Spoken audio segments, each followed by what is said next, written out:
Are you thinking about making a purchase in 2025 or 2026, and you're looking at the landscape of the market in front of you and wondering what's the best way to negotiate in this market? Things are a little weird. Sellers have a lot of equity, they have low interest rates, they're not as motivated as sellers past. So, how do I approach the sellers of today with the right negotiating techniques to get the best deal possible for my family so that I can scrape my way towards home affordability? Let's be real right now, less that it was 17% a few months ago. And I just saw the new stat, less than 15% of Californians can afford the median home price. So if you're near that bubble, you need every little bit you can get and scrape and negotiate. That's the topic of today's video. This is number 4 in our installment of answering your top real estate questions that you are putting into Chat GPT and Google at 2 in the morning.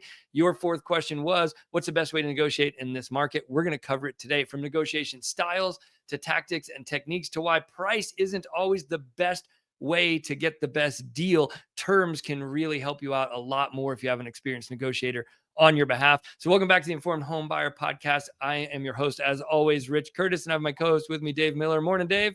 Good morning, Rich. Thanks for having me. All right, we're jumping into negotiations. And frankly, folks, this is a big chunk of why you're hiring a realtor. You are hiring a professional negotiator. And Dave and I deal with people on the other side of the transactions all the time, and we have experienced every negotiating style. And I think the first thing, the place to start maybe today, our conversation, Dave, is the assumptions people have about what kind of negotiator they want and what kind of negotiator will actually serve them best. So the archetype, like the big one, people are always like, I want a shark, I want a bulldog, I want an aggressive negotiator. Paint a picture for us of what that guy looks like, Dave. We've all dealt with him or her, the aggressive negotiator that people think they want. Yeah, well, that's it, Rich. And I've dealt with this a lot. I've bought and sold a lot of houses. I've worked with agents that have worked with these sharks, and quite frankly, some of these sharks that are maybe a little bit arrogant in terms of their approach. And it's more of a direct here, if you're the listing agent, here's the price, submit the offer. I don't want to hear anything different. My sellers, they'll take their ball and they'll go away if you don't, submit the offer that we're looking for. That's on the listing side. On the buyer side too, someone, their form of negotiating, maybe I've written, 50 deals or 100 deals or 500 deals, and I'm going to go in there and I'm going to write this offer that they can't refuse. And we're going to lowball them. We're just going to write it at, a $500,000 house. We're going to write it at, 425. And I'm going to show them because I'm going to get you the best deal possible. Well, what they're failing to do is understand, what is it you as the consumer really want? Do you just want find a house that you got a smoking deal on and it was the best price possible on that one house, but it might not even be the house you want? And I've seen situations where a buyer's agent has gone in thinking they're a shark, thinking they're smarter than everyone else in the room, submitted an offer, and the buyer did not get that house. And they actually alienated the listing agent to a point that they didn't want to see any counter offers. They didn't want to counter. They didn't want to have any conversations. And I know this because when I represent a buyer as a mortgage advisor, I call the listing agent to share the qualifications of those buyers. And I get a lot of information about maybe how that offer was written or how that communication was put forth by that buyer's agent. And it's, quite frankly, sometimes off-putting, and does not help the buyer situation. Yeah, and I think a lot of agents get this one twisted. They think their fiduciary duty is to get the buyer the best deal possible, the best every penny they can get off of it. But that's not their fiduciary duty. The fiduciary duty is to act in the best interest of the clients and get the clients what they want. And if what the clients want is that house, being hyper aggressive and alienating the other side and losing the house for the buyer is actually contrary to their fiduciary duty to their clients. And I think people get that twisted. My experience over the years when it comes to negotiating, and this is year 21 for me, and I've taken a lot of negotiation classes, even taken classes from FBI hostage negotiators in negotiation. And I can tell you, those guys don't come in ego blazing as a shark. That just doesn't get things done. A lot of openness, a lot of empathy, a lot of understanding, a lot of asking good questions and building rapport with the other side is what's going to get you the best deal on your real estate transaction. Just having an open conversation with the seller's agent about the seller's position, that seller's agent will get to talking and tell me all sorts of useful and valuable information about their seller's situation that we can use in a negotiation just by having a nice friendly chat with them and not being a shark. And that can go a long way to knowing when they push back. Are they testing or are they serious? Is their back against the wall? Do they have a real urgency or need to sell? There's so much information we can get that serves us later by being kind, empathetic, open, and being an active partner with that listing agent. We also don't just have one round of negotiation in a transaction, right, Dave? There's multiple rounds. Can you Multiple. talk about Yeah. that? Yeah, and well, I think even backing up to your point, Rich, the one thing I know about you, I love working with you, and when you represent buyers, and some buyers aren't even aware of this, is you don't just write an offer and submit it, Yeah. with what you think. I'm pretty confident that 99% of the time you've had a conversation or at least attempted to have a conversation with the listing agent before you submitted an offer. And that's Yeah. really important. And we're talking about right now, best way to negotiate in this market. I really don't discriminate as much if this is a wild seller's market and they're getting 20 offers, or this is a market where it's a neutral or stale market, or more of a buyer's market where they're just getting one or two offers. It's just as important. Yeah. That listing agent, if they are getting 20 offers, may not feel like they have the time or want to speak with you, and they just want you to submit their offer, but you will make that attempt. And based on your reputation in the business, working in the area, more often than not, they will have that 5-minute conversation with you before you submit the offer, just to get a little bit of information to help benefit your buyers. And And it I think really can make all the difference, those conversations. 100%. And then part of that too is, like we talked about, what's most important for the buyer. And I don't want to get any buyer or borrower on that's watching this podcast to not think we're trying to get them the best deal. We always are trying to get them the best deal, but the best deal might be based on your profile. Do you need a seller credit towards buyer's closing costs? Is it 100%? Where's your threshold? And sometimes we could have conversations with a seller. Hey, we know you're listed at 500,000. It probably comps at 503 or 504 on the top side. My sellers need, or my buyers need $8,000 credit to be able to make this deal work. How about we write it a little bit over? Your sellers make some concessions. My buyers make a little bit of concession, but this is what we need to do to make the deal work, instead of just submitting a blind offer with not understanding why. Right. And Yeah. sometimes this is buyers that are putting 10, 15% down, but still need a seller credit towards buyer's closing costs because their profile. They need to keep the interest rate at a certain level that uses all their money, their down payment money, and they're maybe not doing buyer's assistance. So they also want to have a little bit of reserves, and they don't want to take every last penny, or that's how they qualify for the loan, is having a little bit towards closing costs. So 100%. And I think, and we're going to get to this just a little bit later in the pod, but I think you're touching on a good thing, which is that yeah. price isn't always the place you want to hit the seller to get the best deal or in negotiating. For you, there may be other things. Maybe there's repairs that need to happen on the property. You don't have the money for the repairs, so you need to ask for repairs. So you might not burn all your goodwill hitting them hard on price, so you can hit them on repairs later because that's what you need. And we'll jump into that in just a minute, because that's the nuts and bolts of how we're going to negotiate on your behalf in this market. But I think that just to wrap up the conversation we were having, if you, the best thing you can do to negotiate in this market or any market is to hire a high quality professional negotiator and make sure they have some people skills. If you're talking to an agent and they come off arrogant to you and they come off condescending to you, you can only assume that's going to be worse, because nobody's looking when agents are talking to each other. The clients don't, it's a black box. Clients don't get to see how we treat each other. And I can tell you, I know some agents in town that are really great with their clients and really rough human beings to deal with on the phone when their clients aren't around. And so gauge by the way this person's treating you. If you're meeting them at a coffee shop, watch how they're, dealing with the help at the coffee shop. Watch, you want to work with someone who has a high emotional IQ and is good with people. And if they're not good with you, they're not good with people when nobody's looking. They're not good with another agent. So step one is to hire someone who understands that being a shark and a bulldog isn't going to get the deal done, and who has a high level of people skills. That's your biggest and best step to make sure you get the best deal in this or any market. Yeah, and I think one other thing to that point, Rich, is I've been doing this over, roughly 25 years now, and worked on 1,000 transactions. And it's amazing to me when I talk to a realtor, whether it's a buyer's agent and then a listing agent, or our agent submits an offer to a listing agent, and that listing agent responds as if they've never worked with a buyer before. They don't understand those buyers' needs or what they're coming from. And it's like a double standard. Like, how would they be acting if they were on the other side?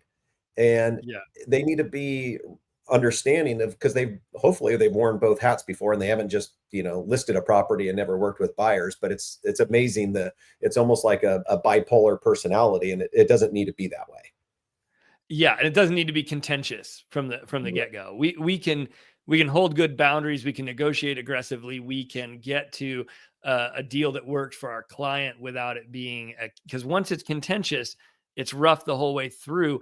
And if your first negotiation on price, and so this would be a good segue into that discussion, but if your first negotiation on price is so contentious that when we get to other negotiations we have to have later on, we've burned all our goodwill and it's really hard to get anything else done. So I think that because there's multiple, there's the negotiation on price and terms in the beginning, and then we do inspections, and there's negotiations around repairs and inspections that happen later. In California, that's roughly around 17 days into the transaction. And so you want to preserve some of your human capital, some of your emotional capital and goodwill with the seller and the seller's agent. And the complexity of a real estate transaction, right? When you go out and try to buy your car, or you're buying a used car and it's just, I'm trying to buy Dave's old Land Cruiser and it's just me and him in the driveway. I'm reading his face. I'm reading his body language. We are having a human interaction. In real estate, you are expressing your needs to me. I am expressing them to another agent. And there's so much buffer in the middle that we may have an agent that's a pain in the butt. And my job is to try to build goodwill and calm that agent down and get them to be a good advocate for my client and their client, because they've gotten their ego tangled up into something. We did something on our side that didn't give them the due respect for having been in the business 50 years and being the baller that they think they are. And now we have to walk that back and try to rebuild goodwill because we have a middleman in the way in these negotiations. That makes it even more complex. So we want to approach it from a 30,000 foot view, an entire 30-day transaction, and preserve some capital for other points where we might need it. Yeah, that's a really good point, Rich. And I think the other part of that too is understanding when you've walked through that as a buyer's agent, you've walked through the property and you're having conversations, you're pointing out things that you're knowledgeable that may or may not be an issue, right? Let's just identify this now, but you're not going to necessarily put that in the contract. You don't know the full picture. We haven't had an inspector look at it yet. Yeah. 100%. Yeah. You don't want to assume, and you're not going to write an offer and say, well, here's the price and I want a new HVAC system because that air conditioner unit looks rusty. Right. Like it might be 5 years old and it just happens to be a little rusty, right? Like, let's get the full picture. Let's not come across as somewhere where you're a listing agent and you're like, oh boy, this is going to be difficult right from the get-go. And I've seen that a lot. And I've also sold a lot of properties. And when you get some offers and you're reviewing an offer, there's little tells in the way that purchase contract is written that says this is going to be a difficult agent. Yeah. And not necessarily a buyer. And Rich, maybe, I don't know if you'll agree with me, but 90% of the time, or maybe more, the way the contract is written from a buyer side is directed by the buyer's agent. It's not 100%. These are not recommendations necessarily by the buyer, especially first-time home buyers that don't know, they need to come to you as an advocate. So as a buyer's agent, you want to write a contract that doesn't raise a red flag right from the beginning.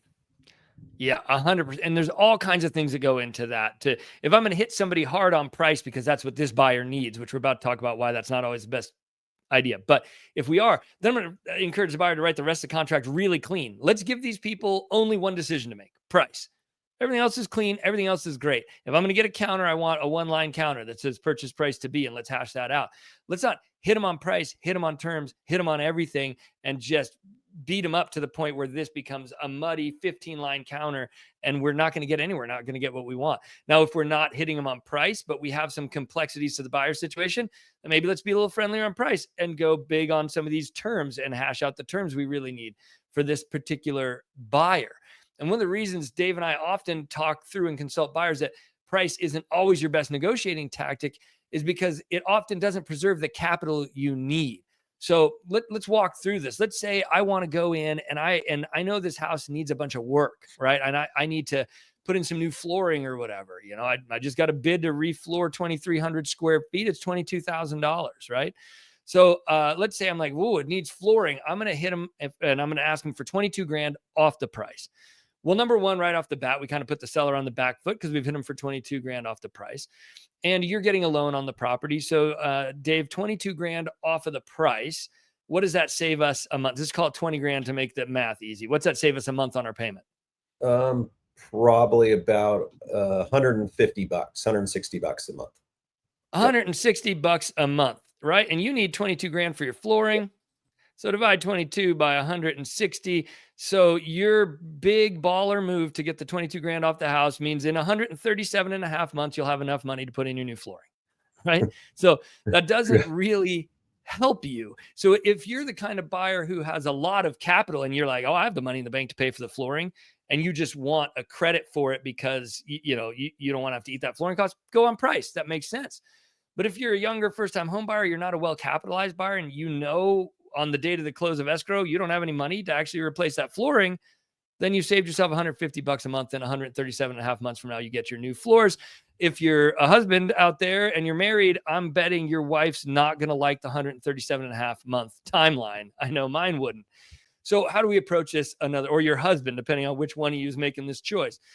How do we approach this differently? Well, let's ask for a credit to closing costs, right? We often work with a $500,000 purchase price. So if we were to ask for a 3% credit to closing costs, that's $15,000 towards your $22,000 floor. So you might leave the price the same and ask them for a 3% credit to closing costs. The seller is still losing the same amount of money, or in this case, a little bit less because you hit them for 15,000, not 22. Or you can do a combo. You can ask them for 6 grand off the price and 15 off. But you've just preserved, if you had your 15 grand saved up for your closing costs, and now the seller's going to cover that, you now have actual $15,000 in cash to go get that flooring on day one. And that makes a huge difference in your life. And if you don't have a negotiator that can walk you through those trade-offs, you might not get what you want out of those negotiations.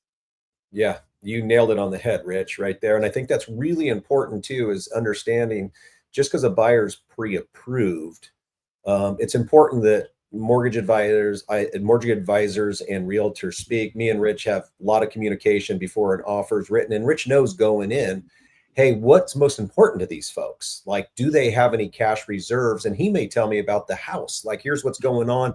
I already know they're going to need to do paint, carpet, or et cetera.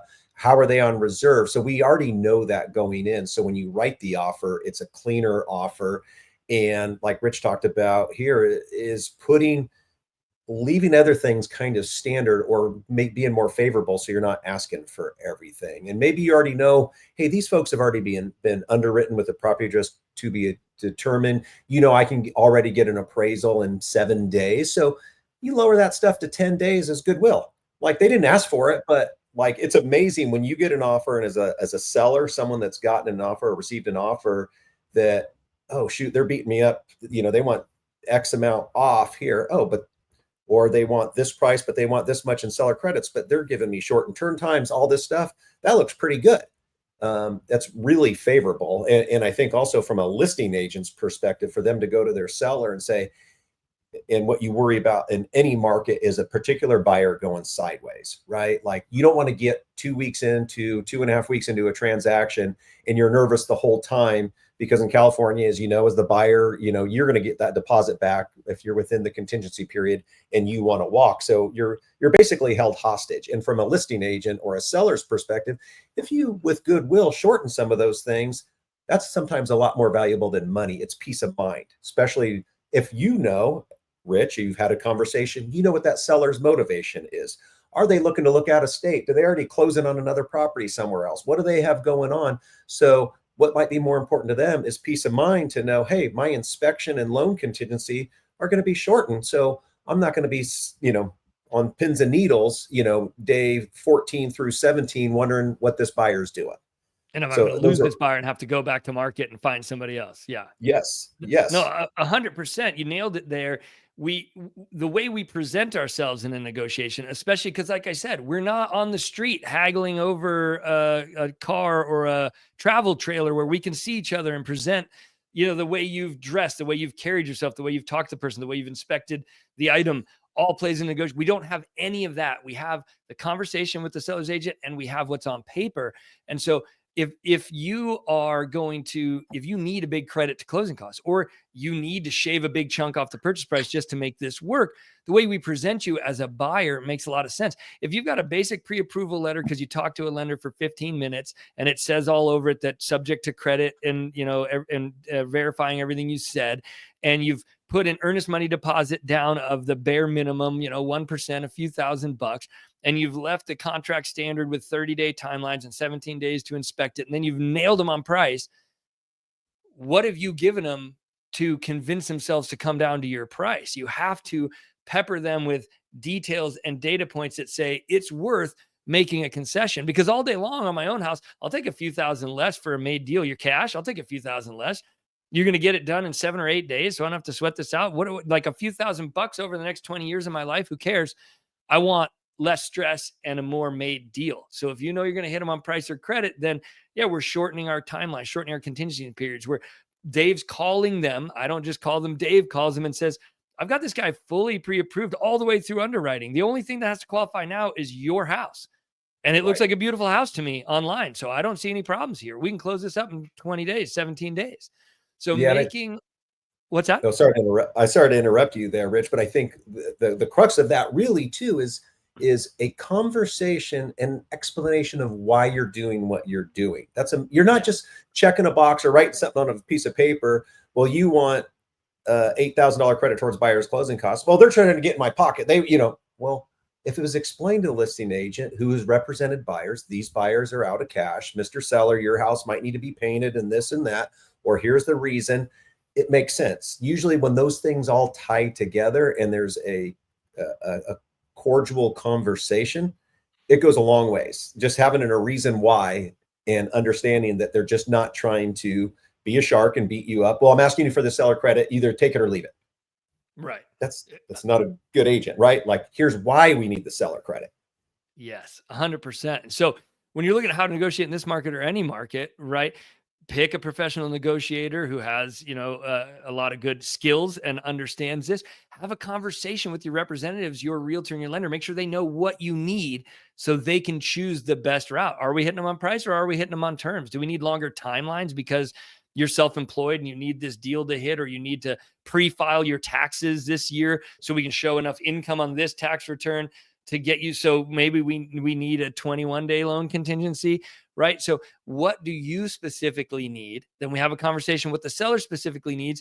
And if we can give the seller what they need and it's no skin off your nose while being aggressive on the things you need, that's how we craft an offer that works. That's how we don't be an absolute numbnuts and a shark that pisses everybody off and gets them to take their ball and go home.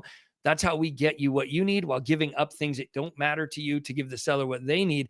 That's how you really get people the best deal in any market. And especially in this market where sellers are a little less motivated. We can still hit them with aggressive offers. We can still hit them for concessions, but we do have to be mindful of the things they want and need because they don't have the same high level of motivation they've had in markets past. Right. And I think part of that too, Rich, is understanding and how pleased a seller can be when buyers perform to the contract. And yes, it becomes less contentious. And I've worked with agents and situations where they're like, here, let's just write this up now. I know this seller needs to get out of Dodge in day 17. Let's just hammer them for this. They're probably not going to be happy, right? Like, let's have a conversation. Let's have a general idea of what we're going to ask for and be reasonable. Don't play games. Yes, exactly. And, if there can be a transaction where both sides win, and both sides are happy. And as long as Yeah. it's communicated, I think it's key, and it's communicated in a pragmatic way that's just not, because I'm the buyer's agent and this is what I say and this is the way it's going to go, or we'll go buy another house. That's, you know, that doesn't help the buyer. Yeah, and I think today's sellers are very price sensitive, right? So in some ways you can help yourself by getting yourself that money in other ways, like credits. I think these sellers are very time sensitive. People have not let go of the expectations from that crazy COVID market where everybody's going to do all their inspections in 7 to 10 days, and we're just going to get this done quickly. And so making some concessions on timelines are really important in this market, and especially feeling out the seller's agent for why these people are doing what they're doing, why they're moving, what they really need. Sometimes these are grandparents moving to be with grandkids and they have a date certain where they're like, I want to be out there before my grandkids go to school or before their birthday. So they might be more timeline sensitive. Can we shave 7 days off a transaction to make our $15,000 credit more palatable? Right. So Yeah. there's no one, like we always say, real estate is hyper local and hyper personal. There's no one blanket advice, but this is giving you the idea of how you craft an offer that works for both sides and how you get what you want out of a deal in really any market. Right. And then to that point, Rich, is maybe they have a timeline, maybe they're buying another house, they need, but and I've witnessed it, Rich, where you said, hey, well, here's the deal. We'll give you this. We'll close 5 days before you need to get out, and we'll just do a rent back to you so that you're not, stressed as the heck to get out. We're not closing, you're not certain, and then you got a fire drill. We're going to avoid that fire drill for you. So there's different things that are important to different sellers, right? Like Yeah. what's their motivation? What's important for them? How do you eliminate their stress in the transaction? Yeah, 100%. A 30-day free rent back to a seller, which costs you almost nothing as a buyer, can buy you thousands of dollars off on a contract, especially elderly sellers, where they want to know they have their money in the bank to move, especially when they're moving to a care facility or something. We have to put huge deposits up front and this sort of thing, right? They want to have the money in the bank before they move. They also physically aren't as able to effectuate a move under the gun in timelines. So sometimes realtors and lenders pretend you're not paying that first month of mortgage payment. You're paying it. It went on your loan, but you're not paying it out of pocket. You don't have an out of pocket cost for that first month's mortgage payment for the most part. So, yeah, it's on your loan and you're paid off over 30 years, but you don't lose any money out of pocket right then in that moment by giving a free rent back. And you can buy a lot of goodwill for that free rent back. So that's another technique of giving the seller something that really essentially costs you nothing, but makes a big difference in their life. Yeah, but the key to that is you have to know what's important to that seller, and you don't know that without a conversation. And so Yeah. again, and being the negotiator that Rich that you are and asking all the questions, it's key. And it doesn't take a tremendous amount of time, and you don't need to be face to face with someone, and just a phone call and building that dialogue and letting this listing agent know why you're writing the offer the way you are, so it comes across and there's no like instant like, oh my gosh, I can't believe they wrote this in the offer. It's Yeah. amazing if you're told up front why something's happening. I'm married, so if my wife's going to do something, but I was told up front instead of after the fact, it goes a long ways. So, like, Yeah. if she's Yeah. going to go buy, 100%. yeah, if I get she shows me a receipt for something she bought and it was a few $100, like, what the heck? We didn't talk about it. You talk about it in advance. Like, okay, we maybe negotiated, but I get it, and here's why. And I'm not, mad or knocked off my chair when I see something. Yeah, exactly. And I think, and that goes a long way because some buyer situations are weird, right? And like, there's this guy, Randy Pausch, he wrote this book called The Last Lecture. He was dying of pancreatic cancer. It was really, the guy was fit as a fiddle. When he gave this last lecture, he was like, I think an MIT professor. And so he crafted this big lecture of life lessons to give as his final lecture to his students. And one of the things he said in that lecture that always stuck with me and in his book was, if there's an elephant in the room, name it. Never let it sit in the corner, unsaid, right? And so Yeah. if your buyer's got something weird, they are self-employed, or they own a business, they're reporting their income on a K-1, we have to pre-file a tax return. You just be upfront. Just tell people this. Yes, I did just ask you for a 21-day loan contingency. Here's why, right? Makes so much more sense than trying to hide that stuff because you're afraid it could be a deal breaker for a seller. Put it on the table, hash it out up front. You buy so much goodwill by doing it that way. If there's an elephant in the room, just name it for your clients. Or if you are a client, insist that your negotiator, right? You're not working, maybe you're not working with me and Dave, maybe you're watching this from Missouri. Just insist that your realtor have a conversation, explain your situation to the sellers before presenting your offer so everything makes sense. Right. Another elephant might be in the room, is I bought in El Dorado County before, is the sunken hot tub in the living room. Like Yeah. there it is, right? That could be an elephant Yeah. in the room. Like, I need some money to get that removed, right? I don't want to criticize, because how you lived your life is on you, but I might need a seller credit, or I might want that removed. So there is another elephant in the room. One of our clients sold a house where there was a huge, massive, beautiful tree in the middle of the living room, and they framed the house around the tree. Yeah. And the roof was around the tree, and it caused no end of problem as the tree grew to keep cutting the roof back and re-water sealing it and all this stuff. And an obvious question is, why is that there? Right. Well, this owner loved this tree and couldn't bring themselves to cut it down. And so that's why it's there. You can buy it and cut it down. Right. But yeah, there are sometimes literal elephants in the room. Right. But I think, guys, from the 30,000-foot view, the best way to negotiate in this market or any market is to hire a professional negotiator to confirm that they have good human and people skills. And it's not complicated. Just watch the way they treat you and other people in interactions. To explain your situation thoroughly and anything weird to them, name the elephants, and request that they do the same.